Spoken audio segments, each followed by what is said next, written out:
નમસ્કાર વિદ્યાર્થી મિત્રો, એનસી ક્લાસીસ ચેનલમાં તમારું હાર્દિક સ્વાગત છે. મિત્રો આજે લેવાય ધોરણ 12 ભૂંગોળનું પ્રશ્નપત્ર સંપૂર્ણ સોલ્યુશન. મિત્રો વિભાગ એ અને બી હેતુલક્ષી. તો મિત્રો વિડીયોને સ્કીપ કર્યા સિવાય પૂરેપૂરો નિહાળજો. વિભાગ એ નીચેનામાંથી કયું તત્વ પ્રાકૃતિક પર્યાવરણ નથી? તો પરિવહન.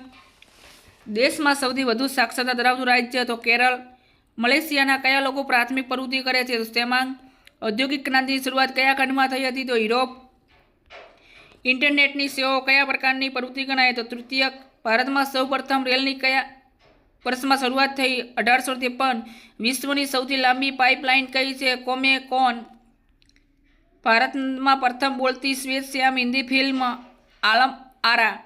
આર્યભટ્ટે ઉપગ્રહ ક્યારે પ્રક્ષેપિત કર્યો? તો 1975. નીચેનામાંથી કયો દેશ સાર્ક સભ્ય નથી? તો ચીન. માછીમારી કરતા લોકો વસાહત કઈ પ્રણાલી ધરાવે છે? તો ચક્કરીય. ભારતમાં શહેર માટે વસ્તીનો માપદંડ કેટલો હોય? તો 5000.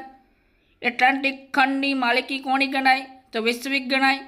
અમૂલ ડેરી ક્યાં આવેલી છે? તો આણંદ. તેજાબી વરસાદ માટે જવાબદાર? સલ્ફર ડાયોક્સાઇડની ઊંચી માત્રા. ગરીબી દેશની વિકાસ યાત્રાને મંદ બનાવે છે. નીચે આપેલી વિગતોમાં કુદરતી તત્વ કયું છે? તો પાવાગઢ ડુંગર. નીચે આપેલી માહિતીમાં કયું તત્વ સાંસ્કૃતિક નથી? તો ગ્રેનાઇટ. સમમૂલ્ય રેખા પદ્ધતિમાં શું દર્શાવી શકાય?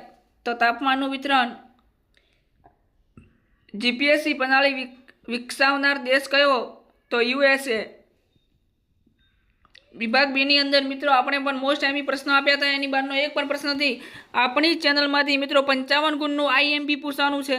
તો ચેનલમાં નવા હોય તો સબસ્ક્રાઈબ કરવાનું ભૂલતા નહીં. મિત્રો આટલી હેલ્પ કરજો. કયા સમયગાળાને સંશોધન યુગ કહેવામાં આવે છે? મિત્રો વિભાગ એની અંદર જે આપણે વાત કરી હતી કે વિભાગ બીની અંદર આ પ્રશ્ન આવશે અને આવશે. તમને વિભાગ એની અંદર મેં વાત કરી હતી છેલ્લે વિડીયો પૂરો થતાં અને વિભાગ બીમાં પણ કરી હતી. એટલે 15મી થી 18મી સદીના ઉત્તરાંગ જે સમયગાળો છે, પૂર્વાંગથી ઉત્તરાંગ. રાજસ્થાનના કયા વિસ્તારોમાં અતિશય ઓછી વસ્તી ગીચતા છે? તો બિકાનેર, બાડમેર ને જેસલમેર. રાજસ્થાનના કયા વિસ્તારોમાં અતિશય ગીચતા? એના પછી ખનિજની વ્યાખ્યા કઈ છે? તો એની અંદર જે ઘન પ્રવાહી એક વાયુ સ્વરૂપે નિશ્ચિત અને અનુરચના સમાન ગુણધર્મ જે ધરાવે છે તેને ખનિજ કહેવાય છે. તૃતીયક પ્રવૃત્તિ કોને કહેવાય? કિંમત ચૂકવીને જે આપી શકાય વસ્તુ એને તૃતીયક પ્રવૃત્તિ કહેવાય છે.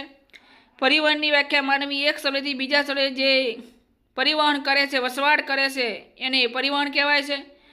અઘતન કમ્પ્યુટરના પિતા તરીકે કોણ ઓળખાય છે? ચાર્લ્સ બેબેજ ઓળખાય છે. શાર્કનું વધુ મથક ક્યાં આવેલું છે? કાઠમંડુ. મિત્રો આ રાજશાસ્ત્રમાં પ્રશ્ન આપેલો હતો અને આમાં પણ આપણે પૂછેલો છે મોસ્ટ આઈએમપી. વસાહતના બે મુખ્ય પ્રકારો કયા છે? ગ્રામીણ વસાહત ને શહેરી વસાહત. વિરળ સંસાધનની વ્યાખ્યા આપો. તો એની અંદર ભાગ્ય સ્થળેથી જ, દાખલા કે સોનું છે, યુરેનિયમ છે, એ ક્યારેક જ પ્રાપ્ત અને અમુક જગ્યાએથી જ થાય છે, બીજી જગ્યાએથી નહીં. ભૂખમરો કોને કહે છે? શરીરને ટકાવી રાખવા માટે જે ખોરાકની ઉણપ રહે તેને ભૂખમરો કહેવાય છે. પછી મિત્રો ભારતના ભાષાકીય માળખા, ખનન, ઇન્ફોર્મેશન, સંસાધન, સમમૂલ્ય. જે મિત્રો આપણે આઈએમપી આપ્યા હતા એમાંનો એક પણ પ્રશ્ન બહારનો નથી. પાઇપલાઇનના મિત્રો લાભ પણ જણાવ્યા હતા. પછી સડક માર્ગનું, પછી નદી બંદરો, ખનિજોનું વર્ગીકરણ, ભૂમિ પ્રદૂષણ. જે મિત્રો આપણે આઈએમપી આપ્યા હતા એમાંથી જ પ્રશ્નો પૂછાણા છે. તો તમે આ વિડીયોની અંદર મિત્રો નવા હોય, ચેનલને સબસ્ક્રાઈબ હજી સુધી ન કરી હોય તો આ ચેનલને સબસ્ક્રાઈબ કરવાનું ભૂલતા નહીં.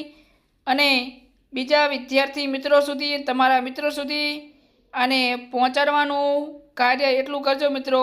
ફરીવાર તમને જય હિન્દ, જય ભારત.